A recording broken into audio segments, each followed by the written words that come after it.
Everybody, it is now 6 o'clock, and we want to call to order the Akron Citizens Police Oversight Board for July 12th, 2023, 6 o'clock p.m. We'll go roll call. Ms. Aniskevich? Here. Gippin? Here. Mr. Peoples? Here. Ms. Lewis? Here. Ms. Castle? Here. Mr. Costa? Present. Ms. Richards? Here.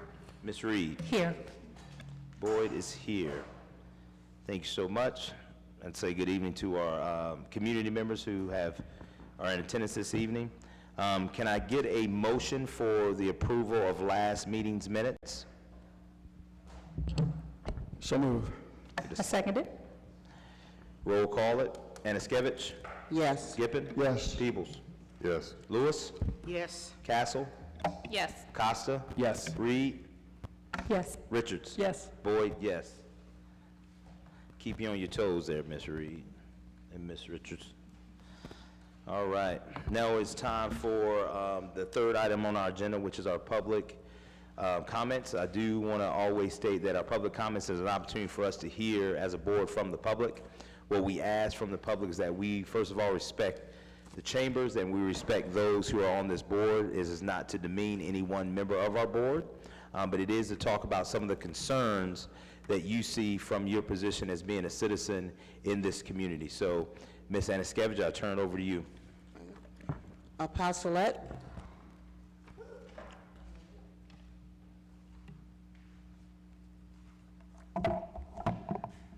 Good evening again. I'm in and out again this evening. I got to get to prayer and Bible study this evening, so I can't stay to hear everything you all are doing this evening. I bring you greetings in the name of Jesus Christ, and I just wanted to let you know a little bit about me. I'm the former chaplain for the East Cleveland chapter of the League of Women Voters. I'm a lifetime member of Black on Black Crime Incorporated, and I'm the former clergy chairperson for that organization. I've been recognized in the state of Ohio as a pastor for over 22 years. One of my churches is called No Fear But God Fellowship Assembly, and I'm the visionary for that. And I'm also the founder and visionary of No Bad News Network, the NBN network, and the People's Party, which is my presidential party. I wanted to bring some concerns to you today. The misnomer regarding Christianity, and I was just sharing it with the board, chairman of the board before the meeting. We're not here, and we don't come as Christians because we're cowards. And no one should be coming down here to your meetings to imply that because we seek peace and resolution that we're cowards. We're Christians, and we stand for righteousness, justice, peace, and truth, and you all need to be respected as such. All of us do. Where there is no peace, there can be no justice. I do agree also that you should be an independent agency so you can hold everyone accountable, and you should not have to be in the pockets or the minds or the leadership of city council or any other legislative body, so you can make them responsible and accountable as well. And you do not have to answer to them, but you can solve solutions among each other. I ask that you would give Akron Police Chief Steve Mylett another opportunity to come here and speak, and also the union president, Mr. Clay Cozart. There have been misunderstood statements made in reference to them, and they deserve another chance to reprieve themselves and they're not be slandered. And as we come here today, the day after the one person, one vote, that's at the ballot, which is illegal because there's a matter in the court, in the Ohio Supreme Court, where it is not supposed to be on the ballot. I still want people to remember to register to vote, and I want you all to stay safe and have a blessed and a prosperous evening. I thank you so much for you all, what you do. I really, really do. It's time for us to come, let us reason together. And the lady, the people who came and insulted the person in the committee meeting, that must stop. No one's allowed to come to anything that we do to be insulting and harassing. I don't care what PhD you have or anything else. Thank you, and have a great evening. Thank you. Joyce Penfield, please.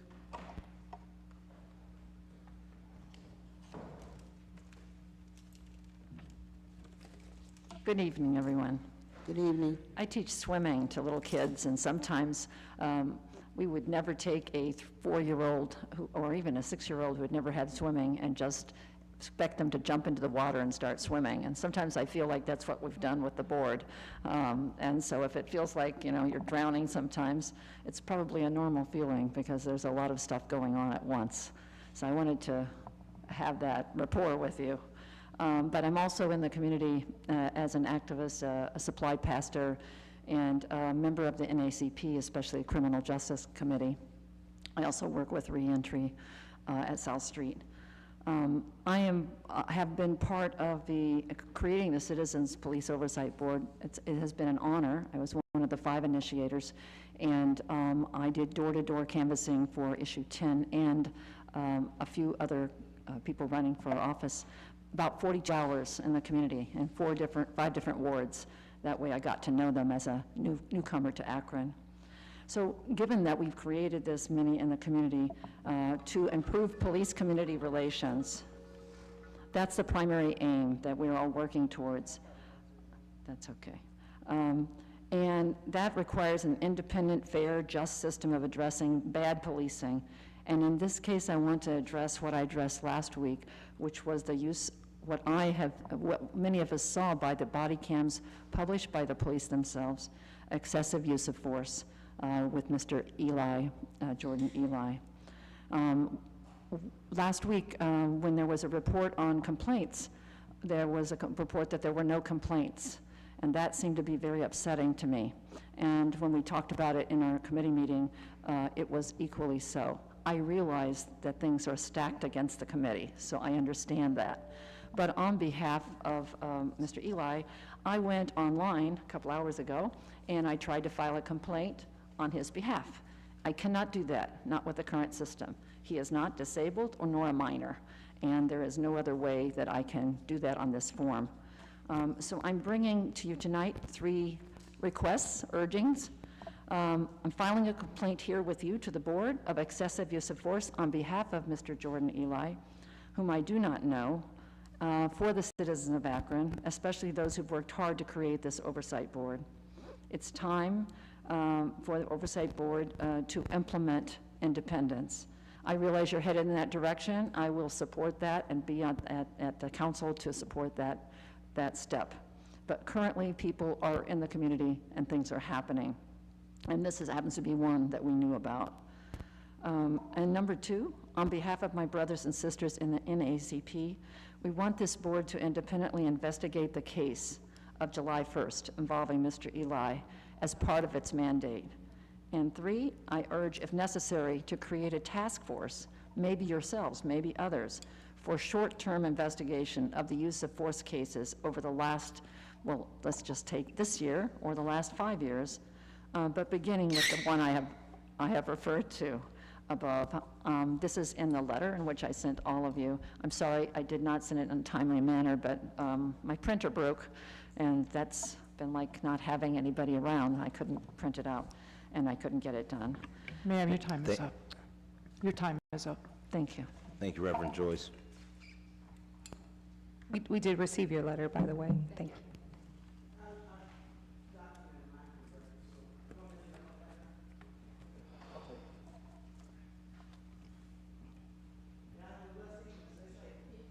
Thank you.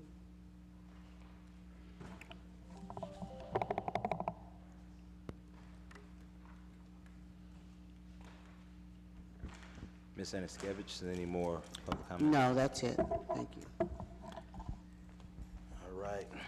I want to start doing this just by chance.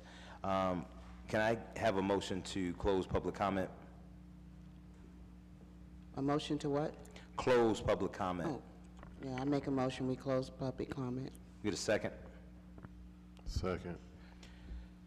Roll call. Anaskevich? Yes. Gippin? Yes.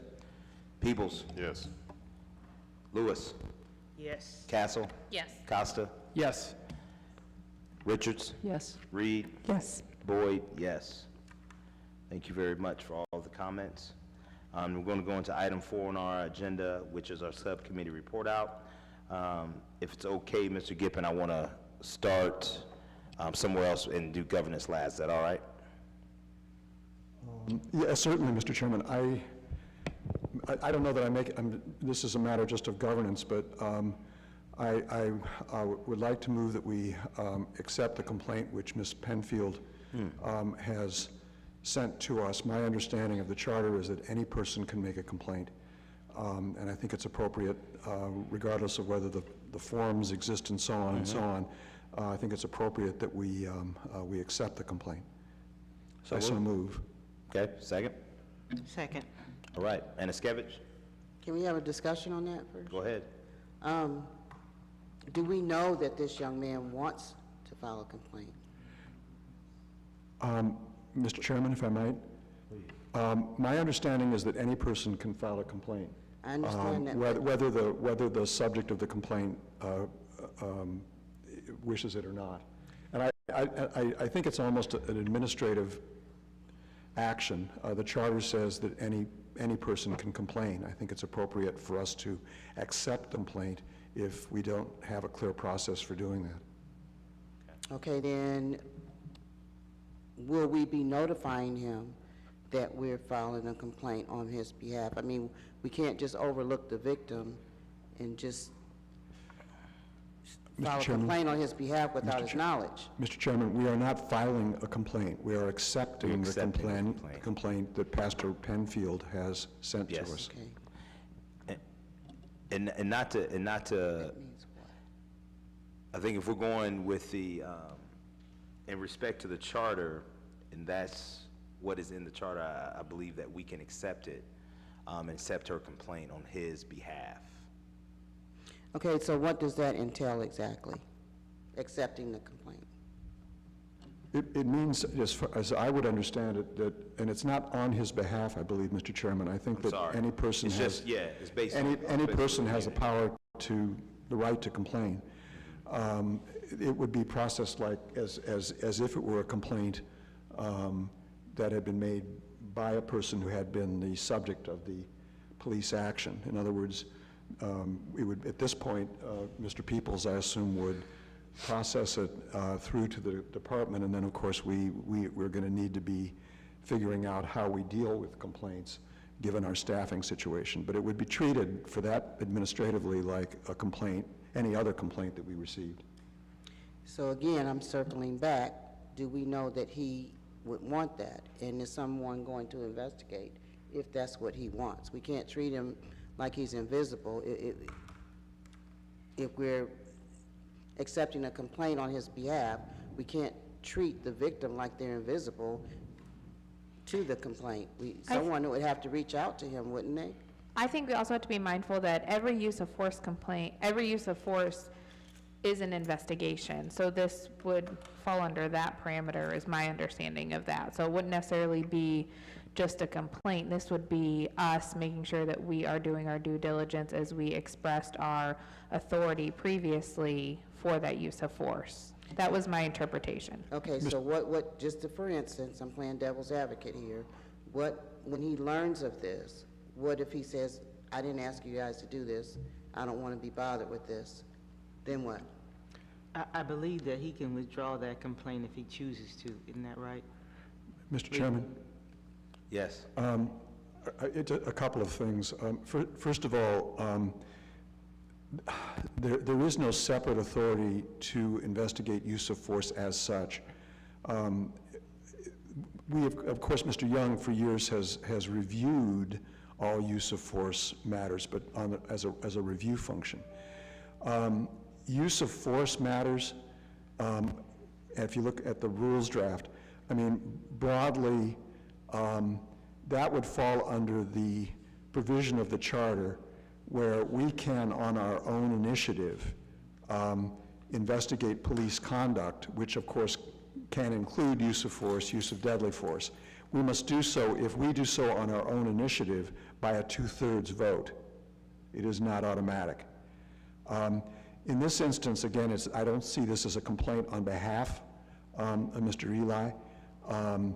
If he were to, I think it would be appropriate for us to let him know that we've received the complaint, accepted the complaint.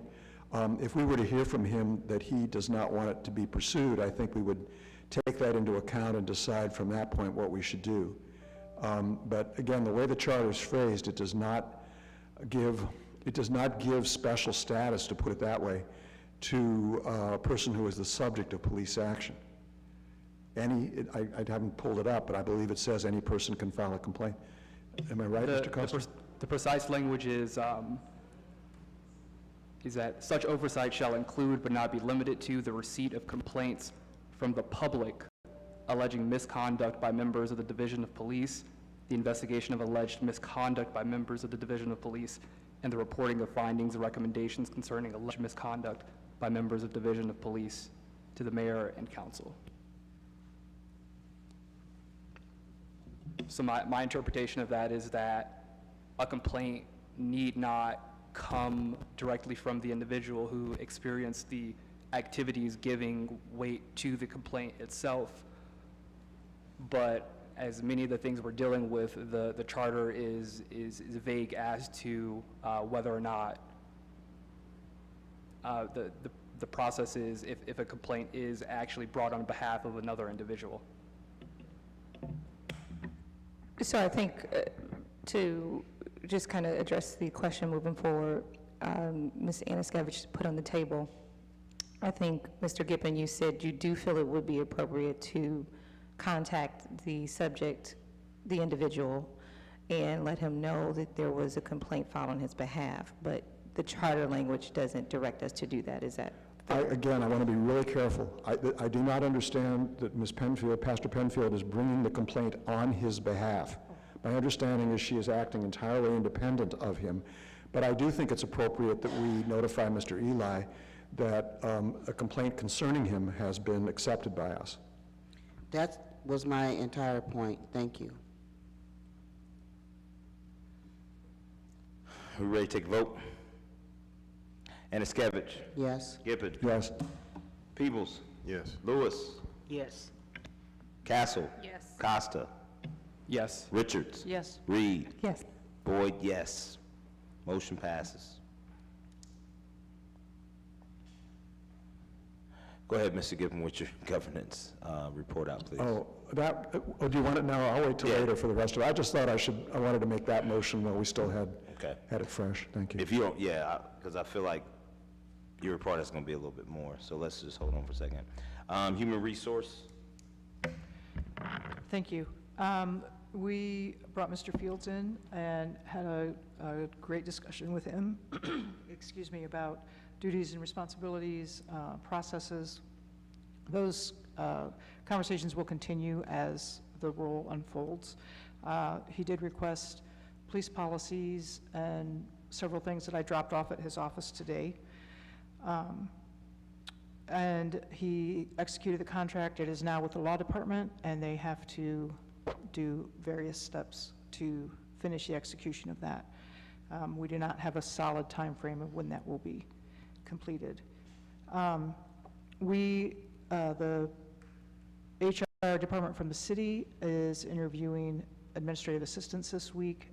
We, as a HR committee, will interview the ones that she recommends to go forth, and we will do that next Wednesday night in the conference room that's right around the corner here. And I will send out resumes and timeframes before that happens.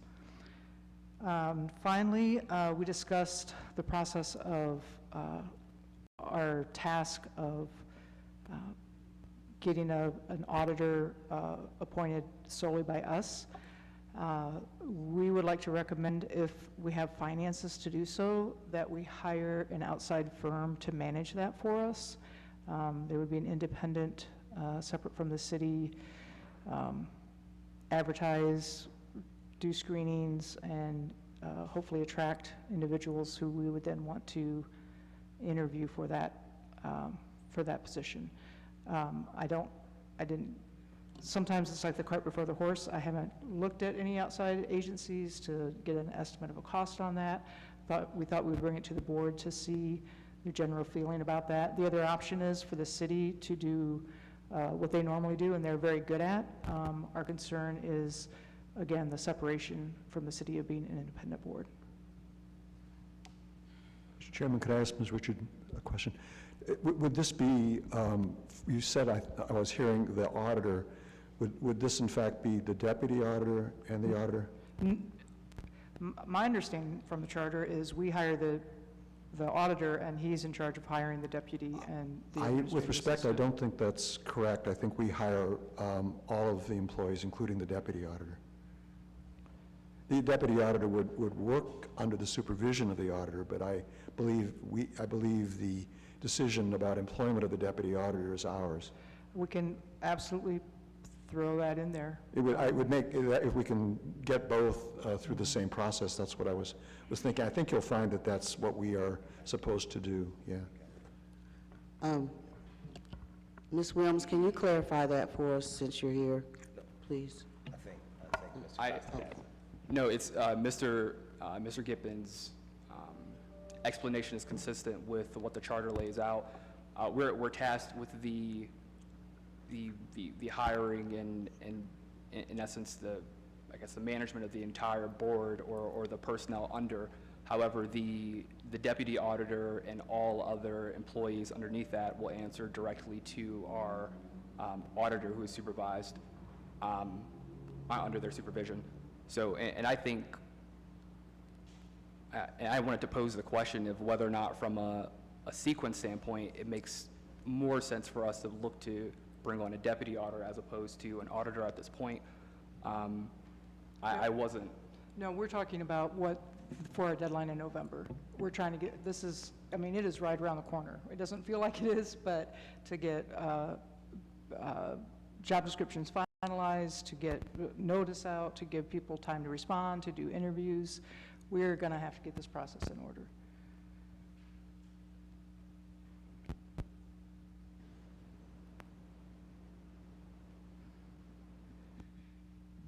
I'm curious what everybody else's thoughts are, just with respect to this.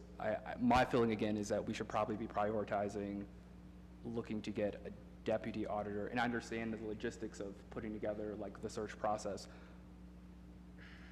Ms. Richards, could you elaborate when you explained to the subcommittee, the HR subcommittee yesterday, why we were doing that? I think it would just give everybody clarity as to what you're saying. You did, but if you could just elaborate a little bit more on why you're saying that November is when Mr. Young's contract ends. Right, so we haven't finalized the contracts yet. At least our next one meeting is going to be interviewing administrative assistants. And then we're looking, we'll be into August before we advertise a position.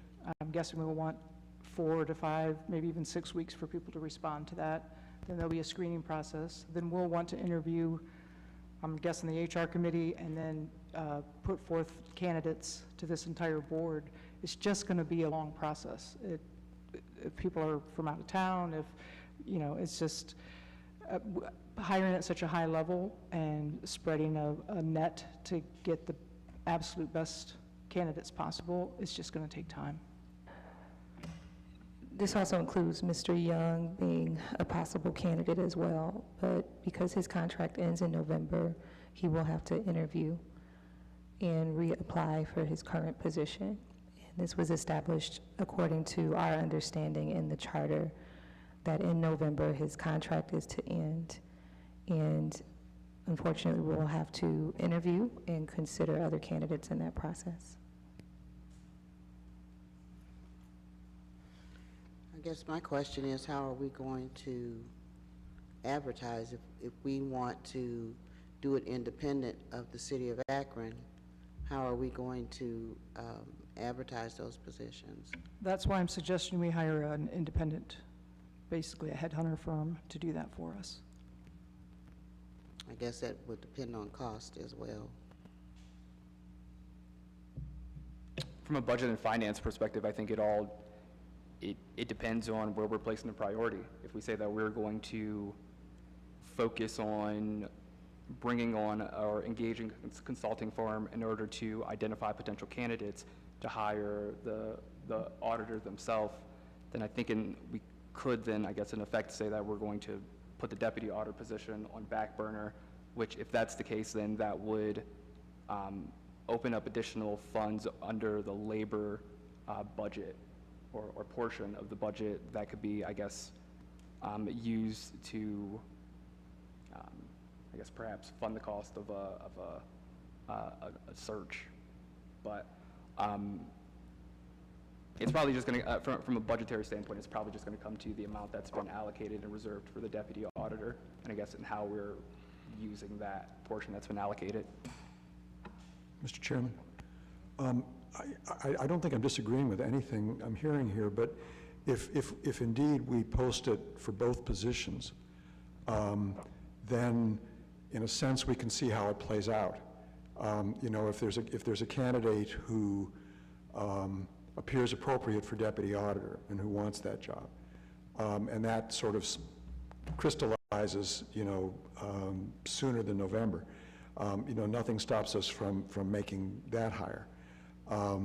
And similarly, though, if it appears that we need to hire the auditor and have the auditor participate in the deputy selection, well, we can do that too. I think if we post both, that gives us lots of options. And for what it's worth, I think it's essential that we have an outside firm.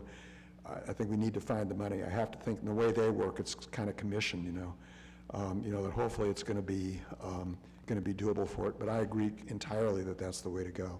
But I would really urge that we post both positions and then see how it plays out. I'm in agreement with that idea. Also, this was just something that we discussed on yesterday. It's my opinion that the auditor should have a background in policing. Do we also feel that strongly about the deputy auditor position? Is that 100% necessary that the deputy auditor should have a background in policing? I say it wouldn't hurt, but I don't know if it needs to be a priority, since the auditor will be basically, you know, directing the deputy auditor.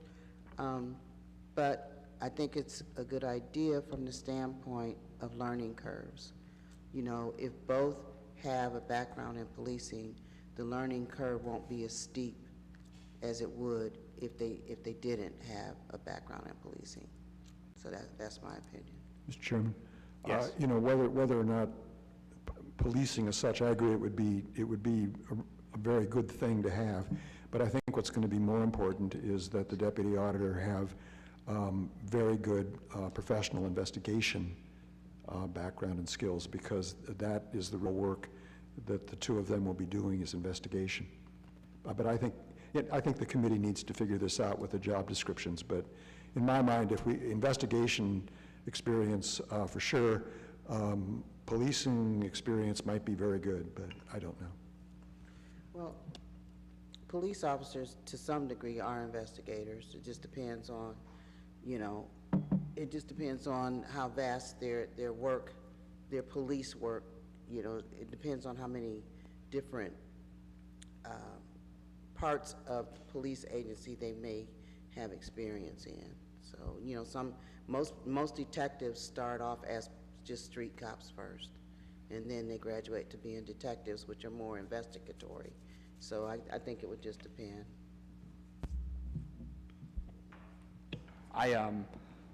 My hiring philosophy is generally that you hire the best candidate, regardless of what their experience is and based upon the situation and what the needs are.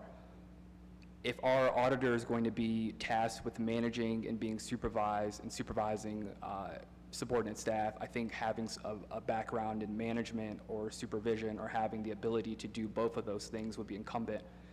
And then I would say that you would probably want a deputy auditor that then may have a background more so in policing, that could lend their expertise up to the auditor. I think either way, some type of background in law enforcement or some type of legal background is going to be imperative, given the number of legal issues and barriers that we deal with, but also the obligations in managing and handling sensitive information.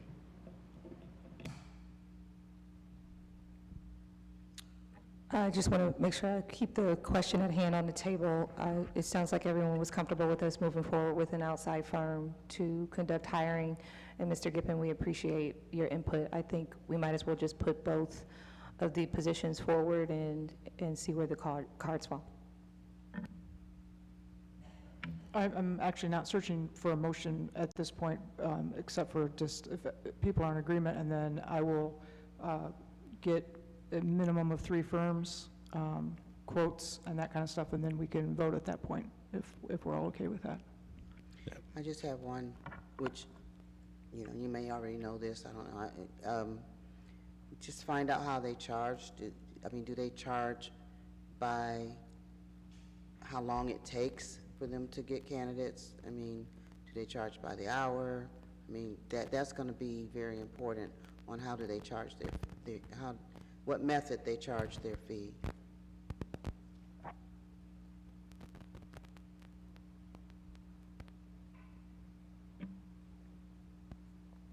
All right, so we're tabling this, Ms. Richards, till you get the 3 quotes. Yep, and that's the end of our report. Thanks so much. Budget and Finance, Mr. Costa, while we're still in HR. Do you have anything? I didn't see myself on the agenda, so. No, if you don't, it's all right. You don't gotta have anything. No budget and finance updates per se. I just wanted to address, there was a question made last week with respect to one of the line items under the budget. I believe it was line item number 27, which was reserved for, I think, interdepartment communications. That line item actually is specifically reserved for telephones, rather than for the use of technology broadly. There is a line item, I think it's 21, that is for computers, and it currently shows that it has not been drawn down on, but that will be updated a little bit later on the year. The cost for our computers ended up being charged to another account, so that will be moved back, and we will pay for that for the cost of our computers. I'm not sure what the cost was. I've asked, so I can earmark it for our budget purposes moving forward. I guess the only other considerations, we need to figure out where the cost for us creating a website and hosting the website is going to come from. I imagine that website is probably going to be talked about later on, perhaps, but that's just something for us to be mindful of. Yeah, while we're on that topic, I know we talked about it last week, and Ms. Lewis, thank you for sending me those names for recommendations. So we are in the process of just reaching out and get some quotes. I don't have anything to present today, but I hope to bring those before. But Mr. Costa and I talked a little bit last night about some different routes for that. So I don't know if Mr. Costa, you want to elaborate on what that conversation looked like? Yeah, sure. So it's going to be my recommendation that we take a bit of a hybrid approach in establishing a website. I believe that we should first start with purchasing a domain name that we own. From there, we should bring on some type of enter into a subscription for a website platform such as Squarespace, in which we're paying a monthly fee. I looked into it earlier. You know, we'd be paying something about, perhaps, $30 to $40 a month.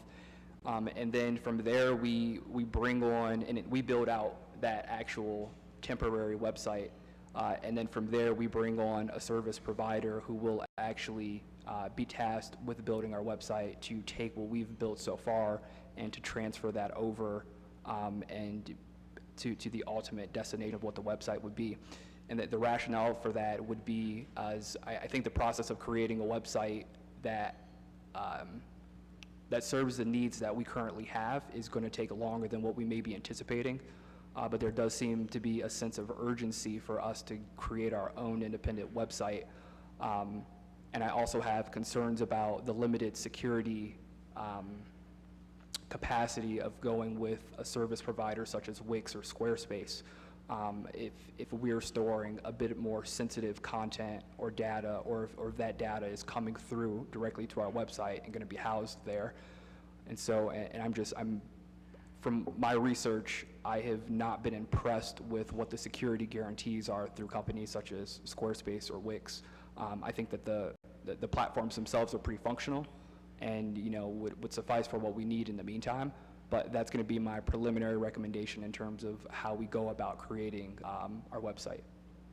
Have you, Mr. Costa, have you checked out GoDaddy? So GoDaddy is a domain name seller. So we would most likely actually work with GoDaddy or something to that effect in order to purchase our domain name. But, and the purpose for doing that is because then we own it outright, as opposed to us being limited with the transferability. But I would probably defer to whichever domain name domain name provider the city is already using, and probably just go through that to obtain our own. You want to go? So, since we're concerned about the security, if we were to create or do a hybrid, why not just simply outsource it to someone who does that? And we have two people who are more than capable of doing that. And so I just think we'd be better off, and it's more seamless just to hire somebody and be done with it. We don't have the wherewithal or capacity to do it. So every week when we come back here, there's a new issue that pops up, something that we didn't think about, something that was unforeseen. I am always a fan of waiting and taking more time in order for you to identify additional issues or additional things that might be needed. I think having a temporary website that we build out that serves the functions that we need now would provide us a little bit of additional time to flesh out additional things that we may need. For instance, we may realize that, you know, we need a secondary means of storing like data, like just through in the website itself, or we may need some type of functionalities that we don't originally anticipate. And I think that would make the contracting and the build out process more efficient, because rather than kind of going back and forth with a lot of beta testing, we come into our service providers and say, this is what we have already. This is what we have found that we need based upon our preliminary use, and this is what we need you to create, as opposed to this is what we're thinking, and this is what we might need. But yeah. So a professional is going to be able to troubleshoot that, right? So it puts us further behind. We have the budget. There's no reason why we shouldn't just go ahead and outsource. Because what you're saying, I understand what you're saying. You get the temporary, and you do all these things, and you find out, oh, we need this, we need that. And we just don't have the manpower to do that. And a person that's a professional that does this for a living repeatedly can troubleshoot for that. I'm in the same boat. I'm just confused. I think, you know, we live in a space and a time where most companies that we would contract would be more than willing to go back in and make additional changes, even if we go into contract with them for a year, so then they can continue to add on to suffice our needs without taking the extra step. I think, you know, I have a website, by the way. I built my own website for my company, and it is very simple to do when you use certain services, but I think for the needs of the people and based on the budget that we could put towards this project, I think it could be done right the first time, even if it takes just a little more time. But most companies that you would work with, based on the budget that I think we could put forward, I think they'd be more than willing to continue to troubleshoot through any barriers that we have in the upcoming year or so.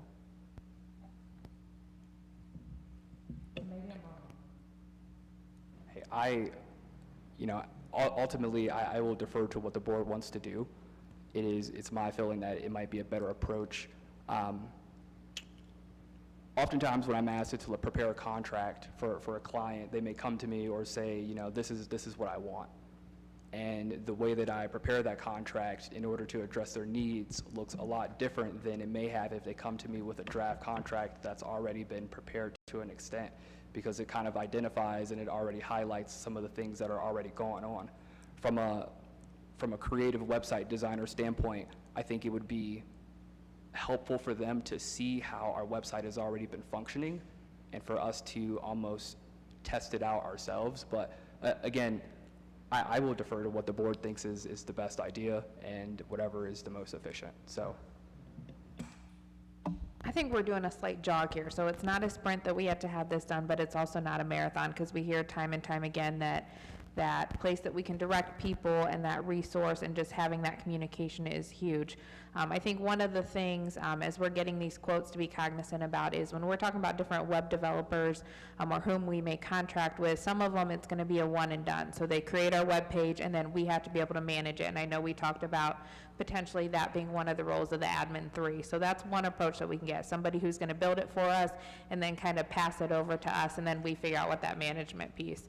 And then there is another approach where we might contract somebody where they're able to manage it for us. So I think, you know, just us maybe taking some more time to get some of these quotes, because I do think getting the professionals to do it, there's some merit to that, but I do think, you know, there is some wiggle room for us, because if we purchase a domain and we just, you know, something where we're posting our meetings and we're putting our agendas and minutes like we're doing right now through the city webpage, but we have more autonomy to manage that, I think is definitely beneficial at this time. And then my understanding through conversations is if we have that domain, then we can have those web designers work through that domain. So once we have it established, then they would just help us build it from there. So we would still own it. Some of the other concerns through conversations that I've had trying to figure out what this could look like for us, if we go with some of the contractors, they own that domain if we don't have that. So if we would not continue with our contract, we would lose those services and access to that web page. So there's a lot of different variables. So I think my recommendation is that we just take some more time, and I'm happy to still make those connections and bring some information forward. But that's kind of my thoughts on the topic. So I feel like I'm hearing, oh, did you have something, Ms. Reed? I feel like I'm hearing either we're going to go and outsource it to a contractor all the way, or we're going to say, hey, we're going to kind of crawl, walk, run to where we kind of build it out ourselves and kind of work out, if you will, some of the challenge so that we understand what exactly we want and need on our website. Is that accurate? I believe so, but the question is, I don't think that's usually something that anybody does the first time. And I'm saying this I'm usually on a part of a lot of search committees for electronic health records when my companies want to switch to an electronic health record. It is a process that is ongoing. They hold your hand for a couple of years until all of your needs are met with, and so I get what you guys are saying. I'm not in disagreement. Whatever can meet the needs of the public as soon as possible. But typically when you work with a really good developer, they'll hold your hand a lot more than just one and done.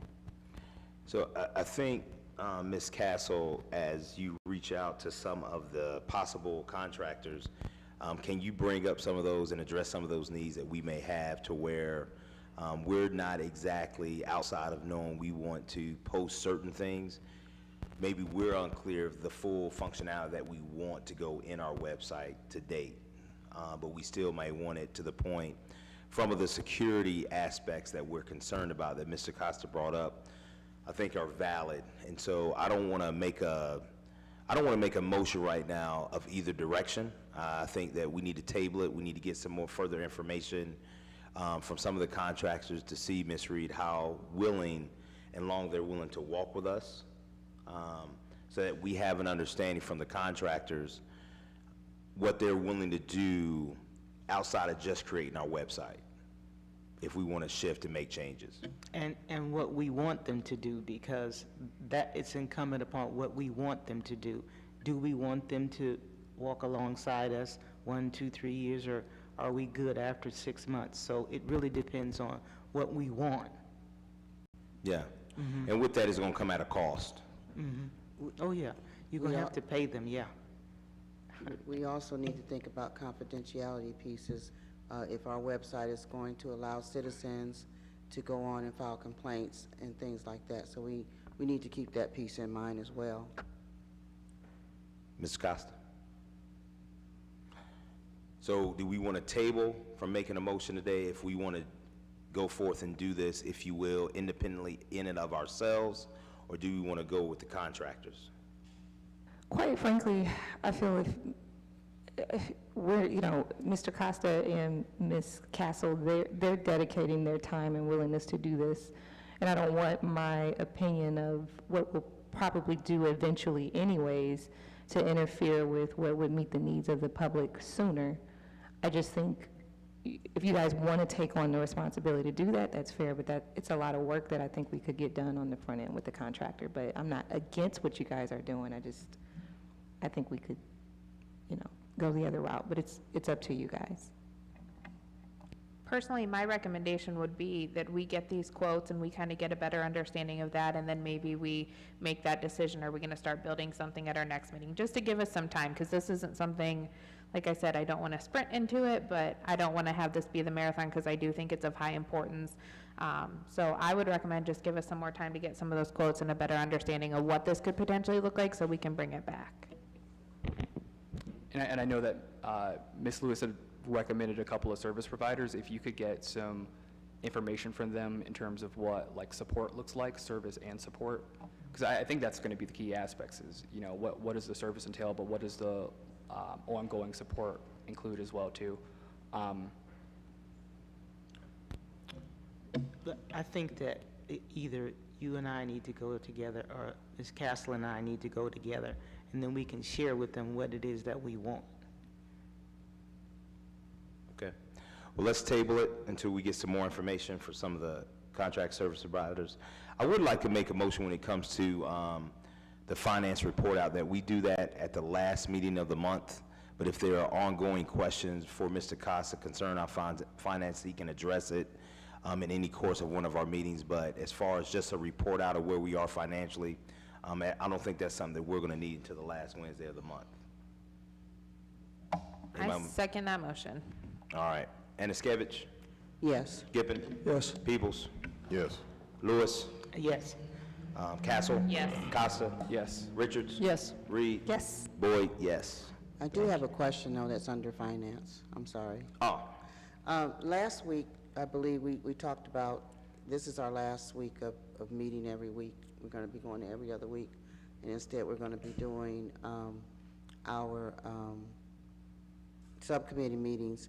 And there was a question, or there was some discussion about would we be getting paid for those instead, since we aren't meeting every week? And I don't remember how that discussion was resolved. If anybody else does, please let me know, because I don't remember. Yes, our fearless leader did propose that, Mr. Boyd, but it was just a statement as opposed to something that we were looking forward to doing as a motion. It was an idea that he brought up. Okay. I think it was an idea for a budgetary allocation for next year and a consideration for next year. But the understanding from the finance director is that we would be meeting on a bi-weekly basis and that our subcommittee meetings would not be compensated. Okay, thank you. all right, moving on with our next community report, I'll be Ms. Lewis and Community Engagement. Thank you. So, excuse me. So our meet and greet is slated for Sunday, August the 6th. I was about to say the 16th. The 6th. We plan to have partner organizations and the Akron Police Department Community Relations on site to share information. I also have those flyers to pass out at our next meeting.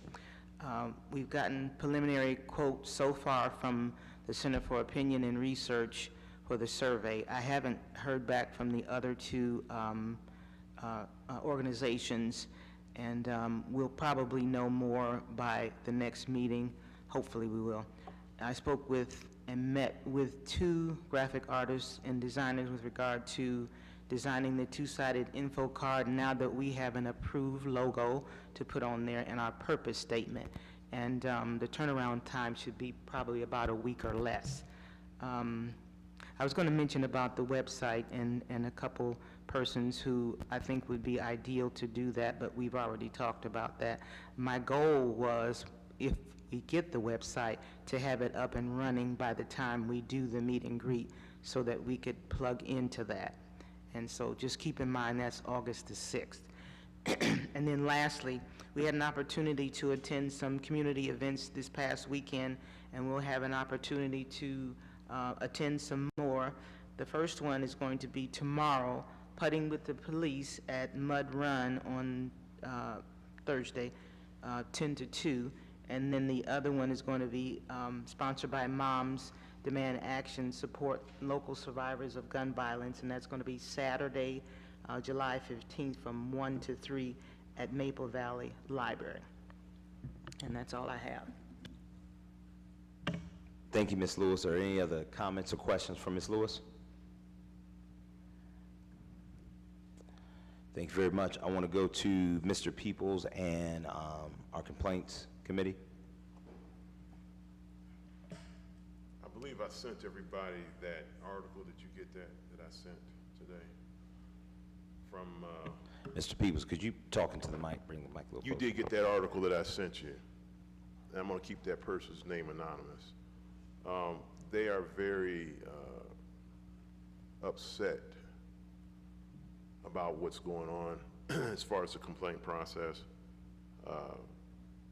They've had numerous complaints filed and no one has gotten back with them. This is before I was seated. I've talked to a lot of people so far this week, but I've taken few complaints. I don't know why. I don't know if people are scared to get involved. We gotta stop this. We gotta end this process. If people are feeling intimidated, they have to not feel that way. These complaints are taken for a reason. And when I talk to these people, I let them know that these complaints will be taken. I don't care how frivolous they may think they are, that they will be taken and they will be followed through. I need more people in the community to get involved with this. If you have something that you feel that needs to be reported and it needs a complaint, please call me at the following number: 234-340-3505. 234-340-3505. We need more interaction. Otherwise, I don't know what to do for you if I don't know what's going on.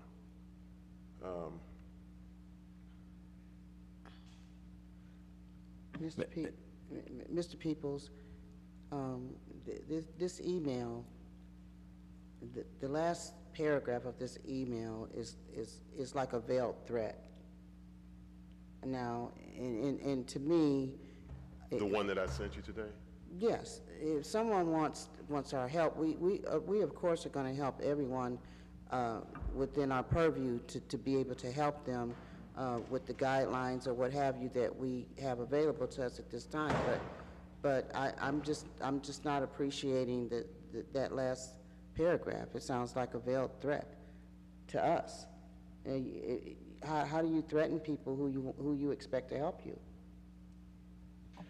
Mr. Peoples, I appreciate you stepping up. I know this is, you work a full-time job. We're all navigating what this looks like, so I appreciate you taking the lead on filling in and sharing this complaint process. Can you just share with us, and this might just be for me, some clarity about what this looks like day in and day out? So we've had some public comment where I know there were some questions about getting some feedback about complaints that have been filed. I know that we had somebody during public comment at our last meeting submit a complaint. So can you just walk me through what that looks like through your process at this time? Well, when people call in, I'll call them back and we'll have a discussion. We'll talk about what they have to say. Some of the people that I talk to will come right out and tell me, I don't know if I should even mention it because nothing's going to be done. I have to reassure them that no matter how frivolous you may think it is, it might mean something to somebody else. Whatever you're complaining about and you want me to take this complaint about, somebody else might feel the same way. And you might be doing them a favor also by giving me the information so I can do the complaint. It's not really time consuming at all. I mean, it's just give me the information that you want me to have, and we go over the complaint form over the phone. I read over all the questions to the person. I write down verbatim what they say back. I don't clean it up. I write down exactly what they say. and I send it off to the police department, and I send them a copy back, and I keep copies for us, for the board. And has there been any opportunity, I know this is still a relatively new process that you have been chairing for everyone, is there any follow-up that's been done so far? Have you received any follow-up? Is there anything I that's been haven't communicated after received they do the anything from the initial? police yet. From the ones that I have submitted, I haven't received any kind of follow-up from APD yet. Mr. Peoples, this is kind of a twofold response that I want to give. First of all, we appreciate the work that you've taken on in the absence of our auditor. Unfortunately, there are complaints, regardless of whether or not how we feel about them, they may not be appropriate for us to be able to investigate. And it's just true. Right. To regard them as being frivolous is just a term that we're using. There's a difference between something being in our purview to be able to manage and handle, and there are some things that even if we forward them, there's nothing that police would be able to do depending on what their request is. There were a few requests that I've seen in our email system that was just unfortunately not something that the board handles. Right. And that is okay to say. What we are working on is being able to divert that information to other resources that can best help them. But I do want to be clear that a part of what we are doing on this board is serving the community, but we're also asking for grace. And I want to thank in public comment, Reverend Penfield did acknowledge the tasks that we've taken on in this board to serve the community and some of the barriers and obstacles and hurdles that we've had to overcome. With that, we deserve grace. We also must show grace, but it's important to note that there are some things that are just unacceptable, and that needs to be addressed. Maybe not publicly, but it is not okay to veil threats. It is not okay to come to subcommittee meetings and to make anyone feel any less than being a citizen who is serving our community. And anytime anyone in this room feels that they are being threatened, could be harmed, being harassed, that is unacceptable, because we deserve to be treated with respect, just like we should treat others with respect. And we cannot ignore some of the things that have happened in our subcommittee meetings, in this room, and outside of this building, just because it's just not okay. It doesn't mean that anyone is getting any preference to any case. If you have a complaint that we can manage, there are 9 of us here. There is no reason for any one person to have a say over whose complaint would be managed or not. But I just wanted to make sure that we were publicizing some of the hurdles that we've had to overcome, and to just request that everyone show respect when we go to these meetings. And that individual was spoken to today because In that manner? I mean, did you set boundaries with this person? I told that individual that that kind of behavior is not going to be tolerated. All right, So, okay, thank you, because it won't be. yeah. Mr. Peoples, do you have any, I know you gave out the cell phone number to make a complaint. Are you keeping any type of office hours? I just wanted to ask for a general public. Right now, I'm not keeping any office hours. I still have the phone with me at all times, so if it rings, I answer it. Okay. And you had mentioned, I think before we got into our meeting, that I will be going on vacation the week of July 23rd. Okay. And how can we assist you in your vacation so you're not having the phone and needing to get these calls? I'm going to need someone to take the phone for me while I'm on vacation. Okay. Mr. Chairman, Yes. we might be able to have Mr. Fields in place by then, you think, Bev, maybe? I'm sorry, when is the vacation? July 23rd, that week. I would say that's pushing it. What else more do they need to do? Mr. Angeloni? Can you help us out here? Would you be able to provide a timeline as to how fast the contract with Mr. Fields could be executed so we could get him to work?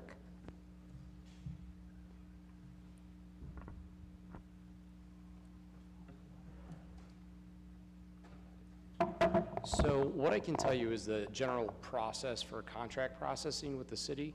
So generally what happens when we've selected a vendor, what will happen, we'll finalize the contract. Excuse me, we'll send that out to the vendor for their execution.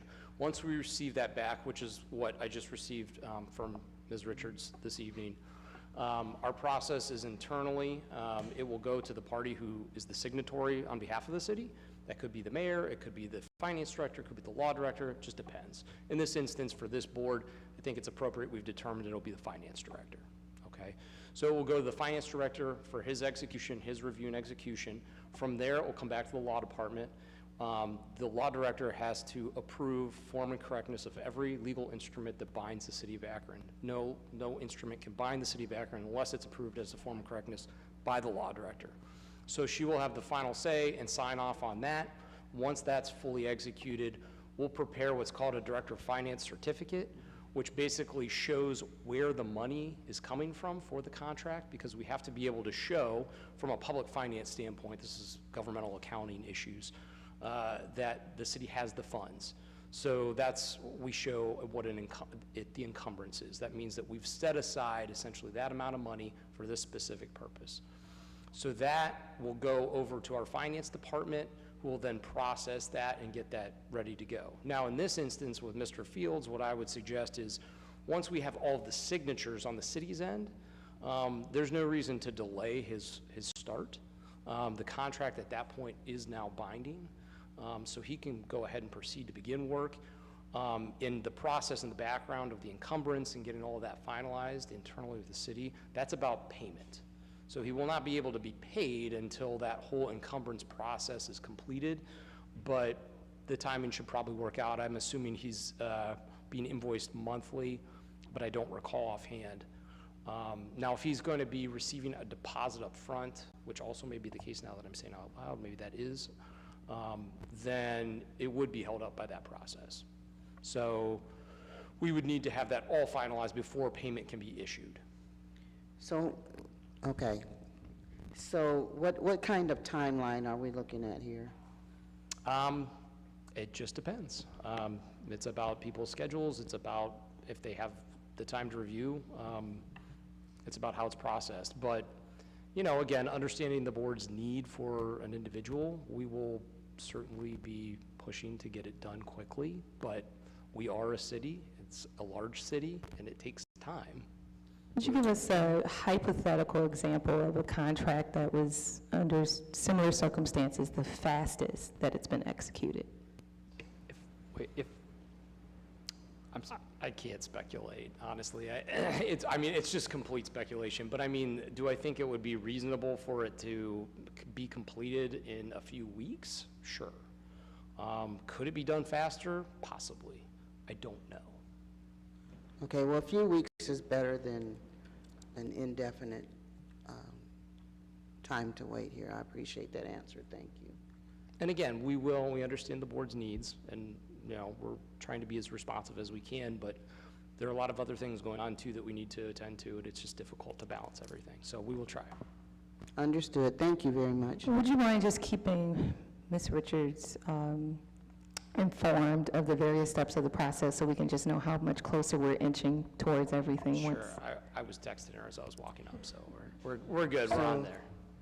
So my question then, given what Mr. Angeloni just said, and assuming, I guess we could ask Mr. Fields, would he be willing to take phone calls even though he hasn't been paid yet or his contract's not finalized yet? That's probably not an optimal choice. Would you be willing to talk to Mr. Fields yourself, Mr. Peoples? You and him talk? I can do that. And see, I don't know. I don't know if it's in this board's best interest to have Mr. Fields accepting phone calls Okay. without I'm just trying to think out at the least all box. the signatures on the contract, as Mr. Angeloni stated. I don't think that. Okay, I'm just trying to think out of the box here. Well, I think what we're going to have to do is we're going to have to communicate next week as a board, just regarding, because we're still going to need somebody to have that phone at the end of the day that can take and receive some of these phone calls. So that's something that we're going to have to continue to talk about as a board and how we're going to process that. If it falls on me as a chair, I don't mind taking the phone. So So if we can't come to a consensus of what it's going to be, then obviously the responsibility is going to fall back to me as the chair. I have But I one would like question. for us to discuss that. I have a question, Mr. Peoples. The person on this email, how many times have you had a conversation with this person through either email or on the phone, since you've been taking the phone calls? I can't recall how many times I've spoken to him. More than once, more than twice? It's been a few times. Mr. Peoples, when are you going on vacation again? You said July? 23rd. Because that'll be before our next meeting. Our next meeting date is on July 26th, so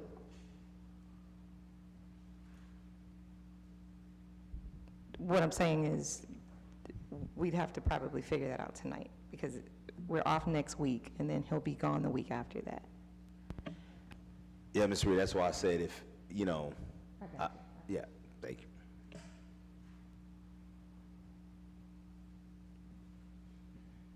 So as of right now, the Peoples, I'll take the phone, be a charter if nobody has the capacity nor the time to do it. We don't want it to fall on, nobody's answering that phone call. I think that's not a good look for us as a board, so. Mr. Chairman? Yes. I know I would be willing to take a shifts, however we want to think of it. I mean, I don't know whether, how we do that mechanically, but, you know, I'm willing to, I'll make sure it's calendared so that I know that I've got to be phone available for that. So I'm willing to help within reason there. Okay, thank you, Mr. Gippen. I'm agreeable to that Friday, the Friday of that week as well. I won't have to be as committed to work. Okay, yeah, and again, we'll, you know, through email, we'll talk through that between myself, Mr. Gippen, and you, Ms. Reed, as well. But there's only one phone, so you guys will have to just pass the phone around then? Mm-hmm. Okay. Mr. Peoples, just clarification again on the process as we're talking about what this will look like, especially in your absence. So I know Ms. Reed had created that tracking form. Are you utilizing that when you have any type of communication with citizens, whether it be for the complaint or just? I've got my own log that I use. Is there any way that maybe you could share that so that as in your absence, we can continue so we all have one uniform method? I can do that. Perfect. Thank you so much. You're welcome. And last question, when are you coming back from vacation? How long will you be on vacation? 1 week. Oh, okay, thank you. Enjoy. This is just a quick observation. I believe, I don't know if orientation would be the good word, but I believe some type of onboarding process in which we create a schedule of at least some content and some materials, but also set up some meetings for Mr. Fields would be helpful in order for him to get up to speed with the role. And I'm Yeah, we're working on that. solid. I would have probably known that if we didn't have governance meetings and HR meetings going on at the same time. So, Mr. Fields, we will connect offline to set up a time just to meet, and the phone and also your notes and the notebook. Mr. Peoples? Say again? I said we'll connect offline Okay. for the exchange of the Sure. phone and the notebooks. Yeah, we'll get that connected so we can do that next week. All right. Any more comments? No. Or questions for Mr. Peoples at this time? I apologize. I think I said Mr. Fields. I'm sorry. All right. Thanks so much for your report out. Now we're going to go to governance and Mr. Gippen. Thank you, Mr. Chairman. What I'd like to do is, bring up the rules, as I indicated earlier today that I would, and then if the rules pass tonight, which I hope they do, I have some information about process that I think will be helpful.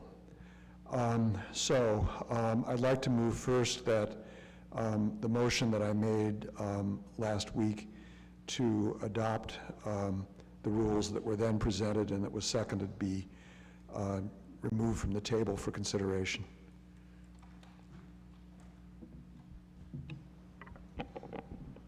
Second. Any discussion? Aniskevich? Yes. Gippen? Yes. Peoples? Yes. Lewis? Yes. Castle? Yes. Costa? Yes. Richards? Yes. Reed? Yes. Boyd? Yes. And then, Mr. Chairman, I want to move to amend the motion to substitute the set of draft rules that were circulated earlier today. And I have hard copies of the red line and clear. Let me ask first if any board members need one or both. The clear copy is included in the packet I brought today. I saw that. If not, then I'll take these to the back. Is there a second? Second.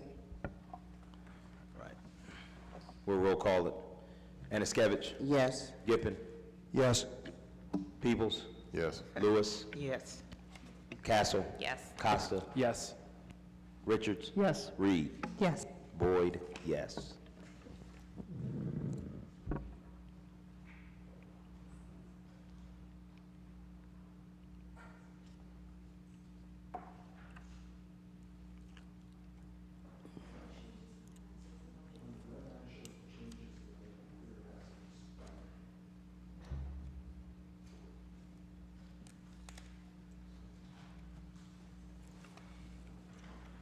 Mr. Chairman, if I might, as I indicated in my message this morning, governance spent a considerable time yesterday evening going through this and discussing, particularly since we had the benefit of some informal, and I want to emphasize informal, suggestions, because they were not law department position, but very helpful suggestions that Mr. Angeloni provided for us. And in particular, we wanted to consider those. So if I can just explain the changes that were made and not made.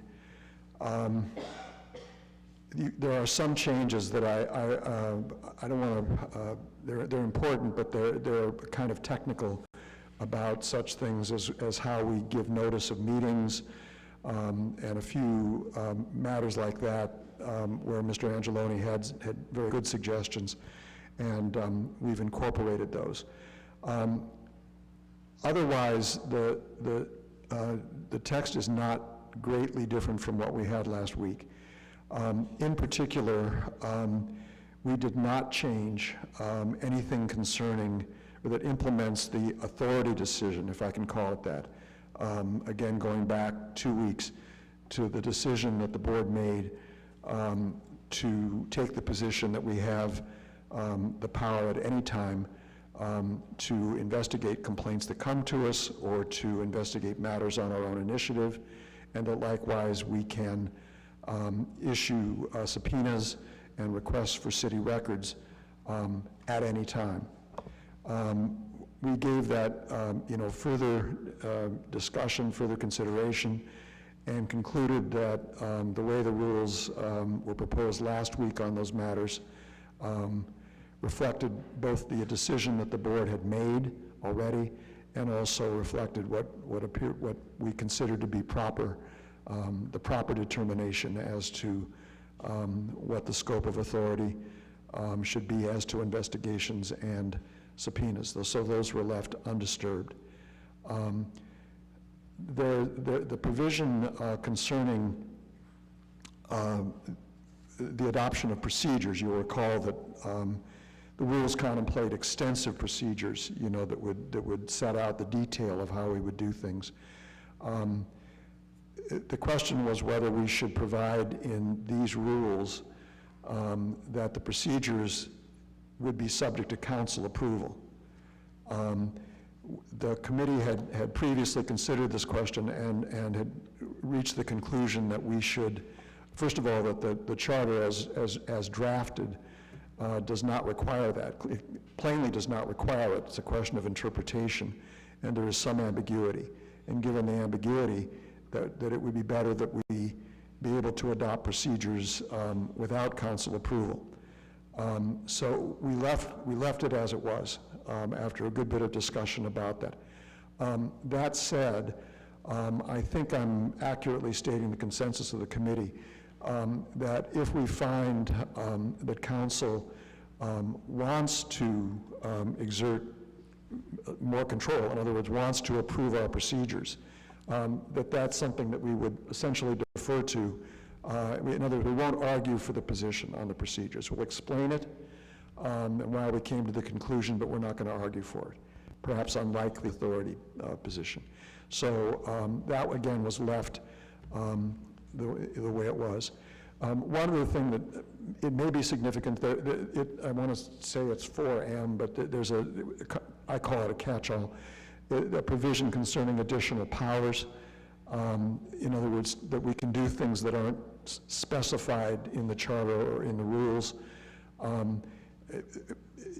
Actually, was discussion with Mr. Angeloni even before yesterday.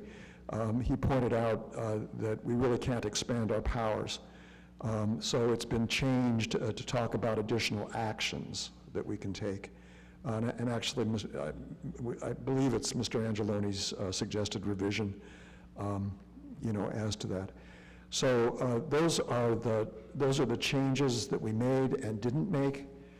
And I'd be happy to answer any questions and would invite discussion if there is any. So I just want to make sure I'm in alignment with what's being said. So does these drafted rules line up with the resolution that we voted for? Yes, sir. Okay. And so tell me, I'm sorry, Mr. Gippen, so the changes fall under where in this packet? Oh, the change, well, do you have the red line copy? I'm sorry, It's on the computer. I emailed it. Let me get one. Oh, no. If you email it, I'll get it. Yeah, it's right. This is it. Is that correct? Right there? Yes. Yes. It's in his email. But I can grab one of the hard copies, I'm sure. I got it right here, Mr. Gippen.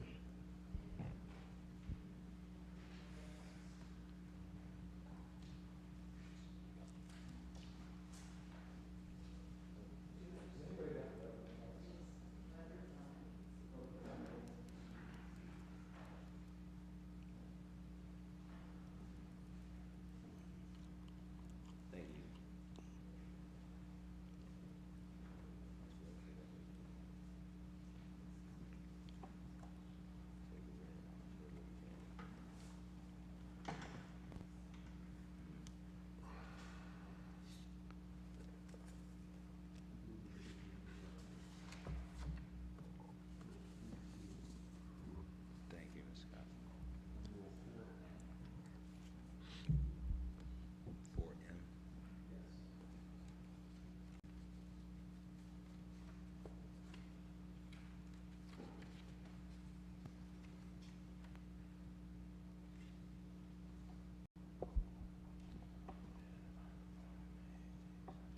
Did you want me to go through the changes, Mr. Chairman? I would personally appreciate it. All right. Oh,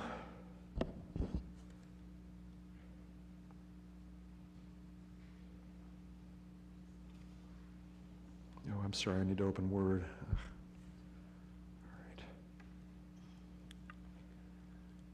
There's one under O. There's a change in 1O. It's just a tweaking of how the procedures are defined to make it clear that they're to be separately adopted. I think, Mr. Gibbs, I'm saying like the major ones, like the ones that we thought like, oh my gosh, like. There are really not any oh my gosh changes. Okay. It's more that we made decisions that had we made them would be oh my gosh changes, but we didn't, we opted not to make those. In other words, we did nothing to disturb the way the authority decision is expressed, and we did nothing to state that the procedures would need to be approved by council. Yeah, I understand that. So, Can you explain O? It's just to make it clear, this was actually Mr. Angeloni's suggestion, it actually makes it clear that the procedures are to be separately adopted by us, not, there's nothing, it doesn't happen automatically, that we need to adopt them. Okay. It's just technical wording. The change is a change in 3B2. Again, this is all Mr. Angeloni's language that more conforms to city requirements and other legal requirements about particularly notices of meetings, when and how they're to be given. Very helpful, as I say, and so those have been incorporated as he presented them to us. But they're technical, if you like. This just has to do with the notice requirements. So the additional under, I think it's 4M, so the additional powers, is this where we talk about the authority to subpoena and to investigate? No, sir. This is more just to make it clear that there if you look at the language that was taken out, it would makes it clear that we can do such things as employ Mr. Fields. Okay, there's nothing in the charter that or in these rules which really speak to that. So it just makes it clear that we can take actions. We can't expand our powers, but we can take actions that are necessary for us to carry out our functions, even though they aren't specified. And again, Mr. Angeloni had suggested some language to make that clear. It's still captioned additional powers, but it really just means additional actions that we would take. Again, to where the language that carries the authority decision into effect isn't changed. Do you want me to point those out again? Please. Yes, that number 4.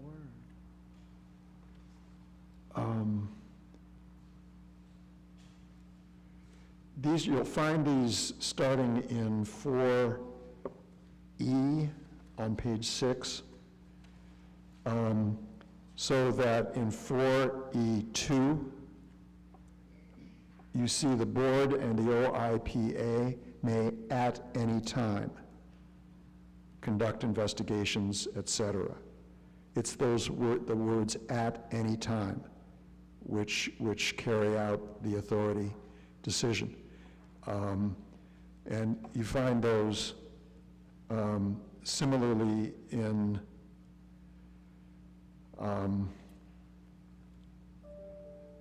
F, which is the section that's going on to the next page. It's the section that concerns investigations that we would undertake on our own initiative, again, by 2/3 vote, as the charter requires.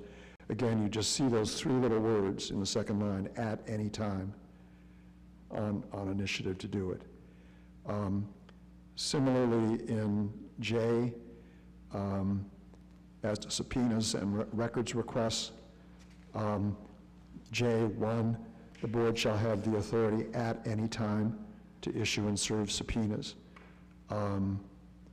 So I think there may be one other place where that appears, but it's those words at any time to carry out the investigation and to issue subpoenas that expresses the authority decision. Thank you. Mr. Gibbon, on page 3, at the beginning of page 3, the strikeout, is that language you're striking out in blue here? That was first in the rules and now it's being stricken from the rules here? You mean it says where it says public notice of all meetings shall be provided as required and so on? It says to the news media and members of the public. Oh, yeah, that was just, again, that was just carries out the change that Mr. Angeloni suggested. Basically, the language gets replaced in 4. Essentially, there's a section added, and so it's carried out there. Okay, so that's stricken out and it's in number 4. Yeah, it's just, that's just drafting style. It makes it more clear.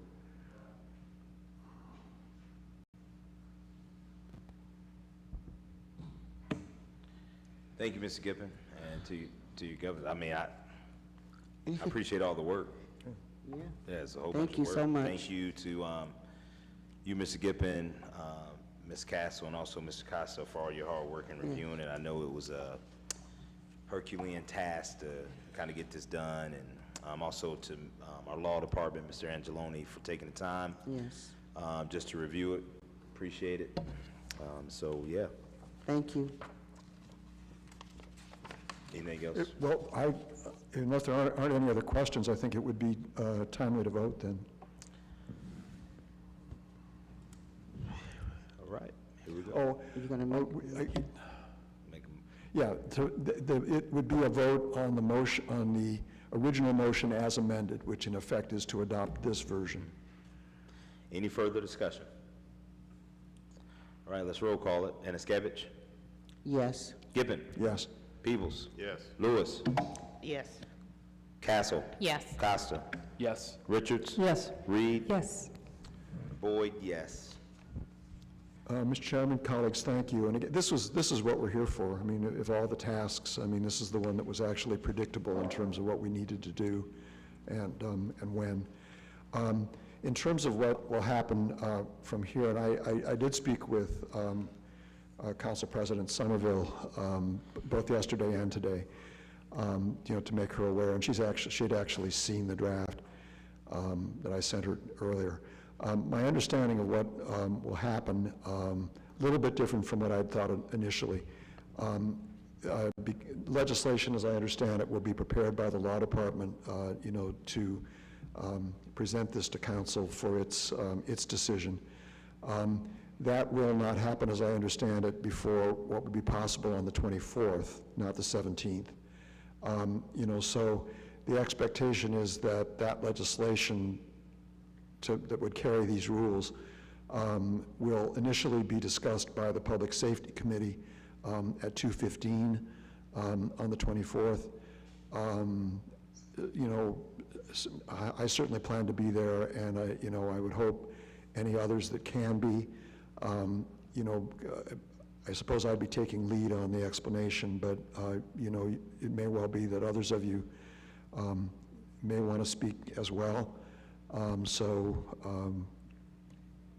Some should definitely plan to be there, but anyone who can pretty much should be. I'm told that public safety may or may not vote a recommendation on it, one way or the other. But it's possible we'll need to be at council's meeting that evening, and then on the 31st again, unless they for some reason act on it on the 24th. But chances are the 31st will be the key day, both in public safety and then at the council meeting itself. My expectation is that it'll be suggested that we have some of us at least, or some or all of us have conversations with council members in advance, and as I know more, I'll let you know. But I'm frankly being directed in what I do, or not directed, but I'm going to take the lead from the council president, and as she suggests is what I'm going to be inclined to do. Are there questions about where this will be procedurally and what we ought to expect and be prepared to do? Mr. Gibbon? Yes, ma'am. Is that July 24th at 2:15? Yes. Here in council chambers? Yes. Okay, thank you. So maybe you can remind us, our retreat is 2 days before that. Maybe you can remind everyone. Sure, yes. It'll also be available online as well. Just wanted to. True. It's true, too. Mr. Chairman, unless my colleagues have some other business, my inclination is not to have a governance committee meeting next Tuesday. I had thought that we would be needing to have one to assess where we were after the council meetings, but that isn't going to happen. And I don't know that there's anything else that governance needs to be due right for the moment. We're kind of waiting to know what council will decide about these rules. So I don't plan on having a meeting unless anyone thinks we should for some reason. Thank you, Mr. Gibbon, for your report out. Does anybody else have any comments or questions for the governance subcommittee? If not, we'll accept your report and we'll move on to some new business. The first item under new business is conference. Yes, I just sent this out, and I just wanted to, I know some of our board members are familiar with NACOL and some are not, or maybe haven't even been on the website yet, but I just wanted to let everybody know that the NACOL is the National Association of Civilian Oversight of law enforcement. And ironically, Akron, Ohio is the first city listed on their website who has the Oversight Board. We were listed on their website before we were even officially formed, which I thought was kind of interesting. But they are having they're having a conference in November, and I just wanted to bring it up in case the board wanted to attend. It's November 12th through the 16th in Chicago. And, you know, I don't know, I just wanted to bring it out and let everyone know that it's a national conference. They have a national conference every year. It might be beneficial, even if everyone on the board can't attend, it might be beneficial for a couple people to attend the conference. I personally wouldn't be able to attend. We're going to be on a cruise then, but I just wanted to present it to the board in case anybody is interested in going. Ms. Anaskevich, you said November the 12th through 14th? 16th. 16th.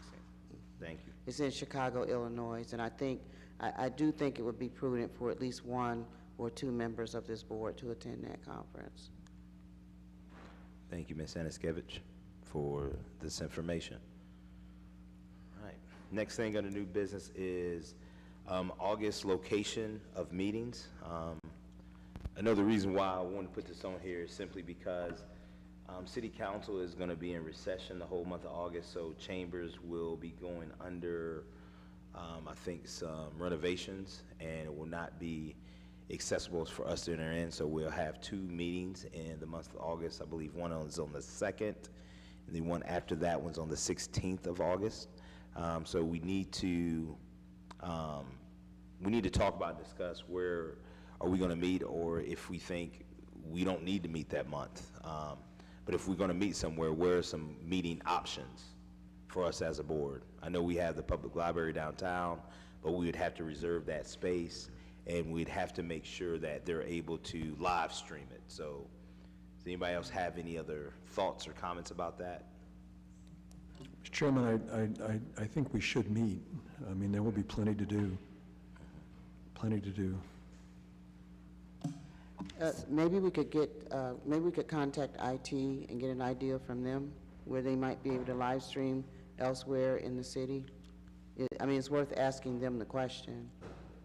Is there anywhere else that they could live stream us?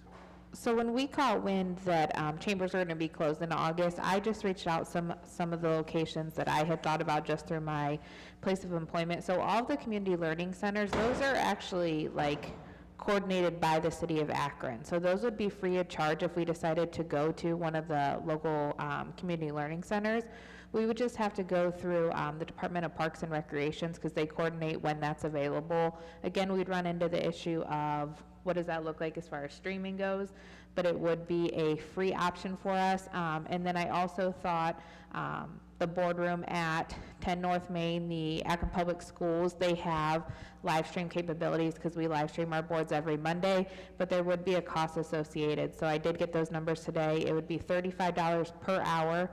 It is available on the dates that we would need it. So it's a base fee of $35, but then you do have to pay for audio visual at their hourly rate, which was quoted at about $40. So we'd be looking at a good little amount per hour. But those were just some options, just trying to get some ideas out there. Thank you, Ms. Castle. I think that's a good idea.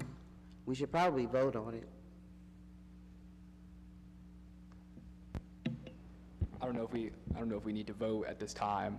I have some concerns. My experience with using some of the APS buildings has been that the insurance requirements associated with renting some of the spaces tend to be a bit tense in terms of navigating. And with us being a quasi-municipal entity, I don't know if that reduces those barriers. I think maybe we should look to see some community partners or some agencies or some organizations that align with the mission that we do. Perhaps we use these two meetings as an opportunity to get into the space that serves citizens and use it as an opportunity to engage with the public perhaps in a little bit of a different way. I've got a couple of organizations in mind already, but I don't want to make any commitments on their behalf, but I'm certainly happy to look into those when that yeah, so I think that we should try to find some places that would be happy to have us And ideally, I would love if we could avoid having to pay for the space, but if we have to, then we have to do it. Mr. Costa, would you mind checking in on some of those organizations that you know that may have the capability of the room so that we can still do our public comment, but also to be able to live stream? Would you mind looking into that? Absolutely. I know a couple that had volunteered their space prior when we were thinking about not meeting in the chambers at all. And so I can reconnect with them and see if they'd be willing to assist with those dates. Awesome. And as we do that, I'll make sure, I'll let everybody know kind of where we're going to go. Let me just make sure with our, Oh, it's the 9th. It should be August 9th and August 23rd. Yeah. I'm sorry, I said the 16th, my apologies. So is it okay if I hear back from Mr. Costa about a location and it checks out for all of our stuff? Is it okay for just to say, hey, we're going to do it, does everybody want to weigh in on the location? Just go ahead and do it. Thank you very much. Appreciate that. So just let me know, Mr. Costa, and we'll go from there.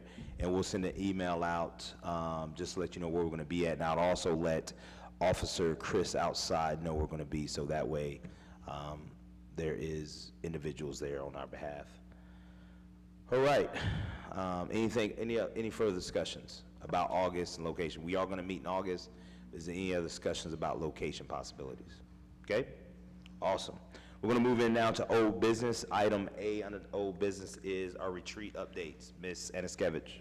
Yes, so all of you have attached to your packet for our meeting today, Ms. Barb Green's proposal for our retreat. We have decided to contract with her, and you can read it at your leisure. I'm not going to go through every point. Everybody has a copy of it on attached to your today's agendas. And I want to extend a heartfelt thank you to Mr. Costa for getting our location for us. It's going to be our location is going to be at Buckingham, Doolittle, and Burroughs, 3800 Embassy Parkway. We have a preliminary agenda from her. We met with her this afternoon at 4:30, and I think it's going to be a very good retreat. She's going to tap into a lot of board issues like ours. Board work, how to get it done, and resources. She's got a lot of resources available for us. So it's going to be very, very informational, and we may even have her a second time around. She's very knowledgeable. Again, you can read through it for yourself. If you have any questions, you can email her or myself or Kemp, but I think everyone's going to be pleased. And I want to thank Brandon again for providing a location for the retreat. Really quickly, are there any dietary restrictions for the retreat? Like, I don't eat seafood. Is there anyone else that has any dietary restrictions? And I love seafood, but we don't have to have it. So, yes, I'm sorry, yes, Ms. Tristan has volunteered to get our lunch for us. So, thank you, Tristan. Oh, yeah, so I'm just making some calls. Otherwise, if I'm paying out of pocket, it's just for 3 people. I'm kidding. Any dietary restrictions? Okay. What's the time again? The retreat starts at 8 o'clock, and that's welcome and introductions. And at 8:10, we review. There's a review of the agenda and then. No, just what's the end time? I'm sorry. Just what's the end time? 8 till 12? Oh, 8 to. I'm sorry. 8 to 11:50. Yes, till Okay. 12. Thank you. And what was that address again? 3800 Embassy Parkway, Buckingham, Doolittle, and Burroughs. Yeah, so we will have signage marked appropriately. The front doors to the building will be unlocked, so the public is welcome to, the public is able to attend, should they wish and should they desire, and appropriate signages will be there directing everyone to the conference center. I think that I would greatly appreciate our ability to focus with minimal distractions and the ability to focus on some of the team-building aspects. And while this is going to be a meeting that's open to the public, the board would certainly appreciate the ability to convene amongst itself in order to have some healthy conversations. I'm sorry, Brandon, I didn't know this was open to the public. This is news to me. All of our meetings are open to the public under I didn't the know Open either, Meetings Act. because it's a retreat. I thought they wouldn't. And so with that being said, what we talked to Ms. Green about today is she's going to make a confidentiality sheet that anyone from the public that come that would need is to sign, because we will be talking about some. That won't work. That will not work. We can't do that. I mean, the problem is that in the nature of what we're going to be doing, you know, we're going to be talking, you know, substance and of the board's work, and we can't do that in private. I mean, if it were somehow just purely team-building exercises and everybody stayed off of anything to do with substance of the board, I suppose you can make the argument that it would be private, could be private, but that's not the plan, and it wouldn't be useful.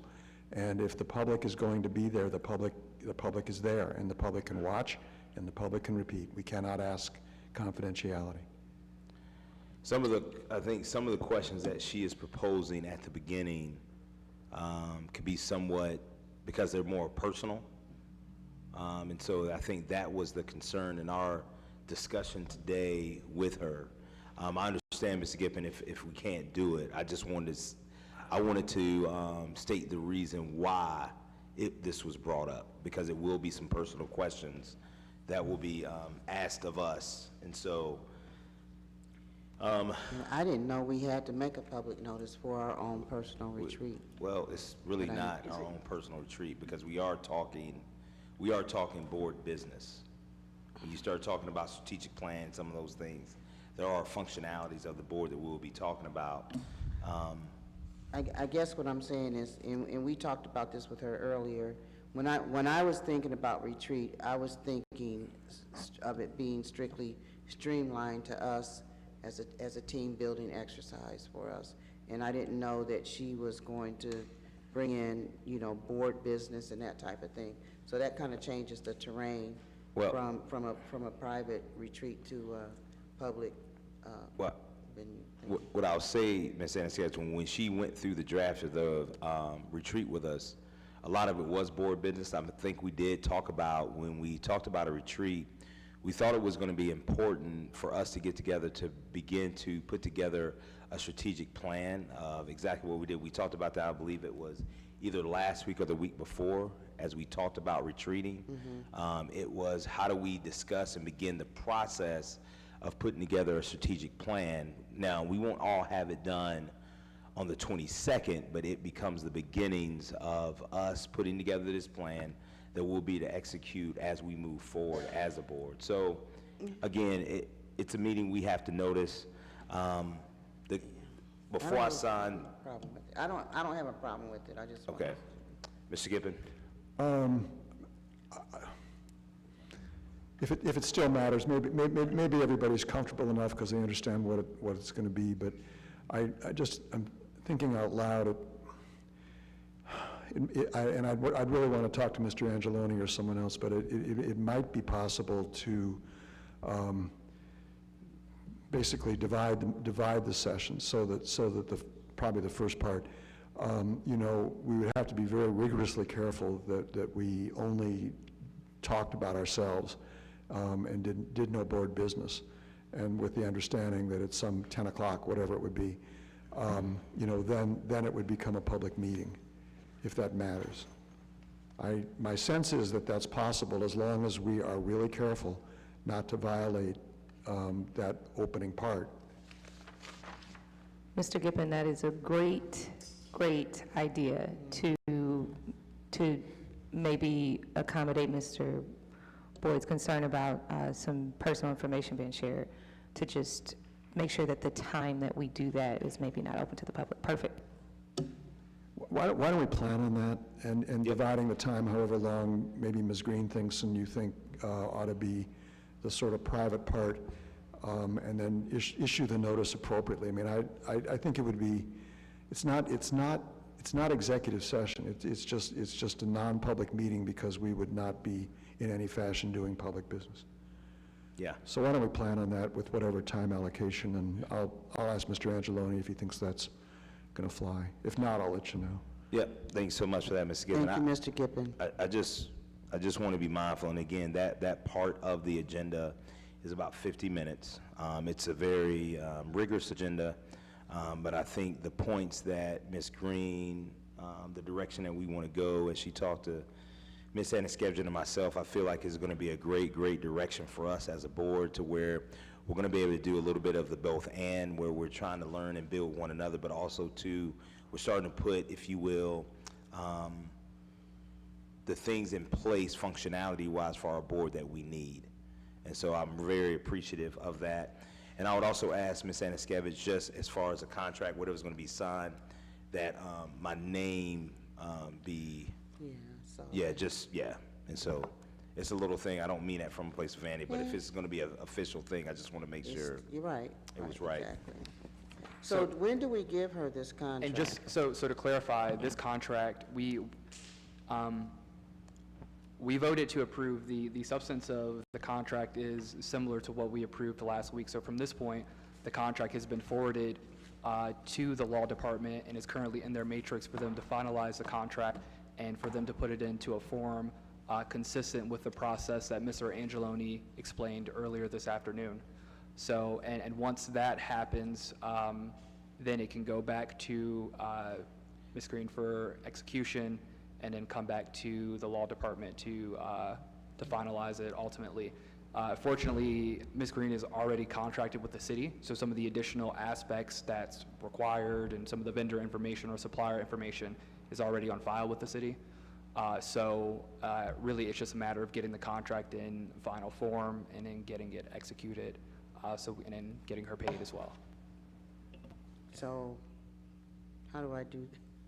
I'm not a lawyer. Are there any concerns that this contract will not be executed before the retreat, based on the timeline, Mr. I know you said that there are not as many barriers because she's already doing business with the city, but will this contract be effective by next Saturday? Yeah. We can push for the priority on it. The liabilities incurred and associated with like this contract is substantially different than that in which we're extending to Mr. Fields. And for all intents and purposes, I could imagine that process would be a lot more straightforward, because this contract is a bit more in line, I feel like, with typical contracts that come by through the city. But I think Ms. Green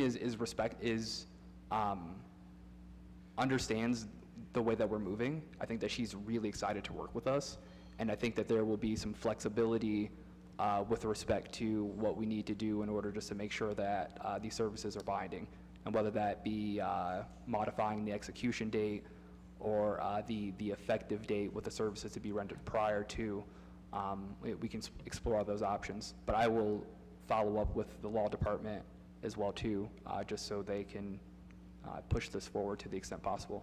So are you going to initiate the contract then through the law department, or am I doing it? It's already been forwarded to the law department. Okay. Yeah. So they need to change the name, Kemp's name though, on here.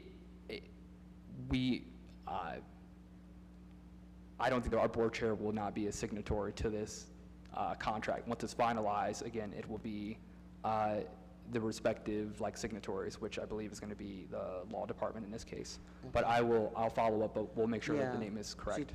She just has his name backwards. I mean, I don't know if that's a big deal or not. Oh, it's not. It's just an official document. If I'm not the signer, I'm okay with not being a signer. He won't be signing the contract. Cool. Mr. Awesome. Boyd will not. So do I need to do anything then? Thank you. 'Cause I was gonna say, that's out of my wheelhouse. Any further discussion? Can I get a motion to adjourn? I make a motion, we adjourn. A second? Anaskevich, Yes. Gippin. Yes. Peoples. Yes. Lewis. Yes. Castle. Yes. Costa. Yes. Richards. Yes. Reed. Yes. Thank you all so much for coming out and being with us. God bless, and we'll see you in a couple of weeks. We'll see you on 22nd. Other than that, our next meeting is not until, Ms. Castle? July 26th? July 26th, so we'll see you then, if not before, from committee meetings.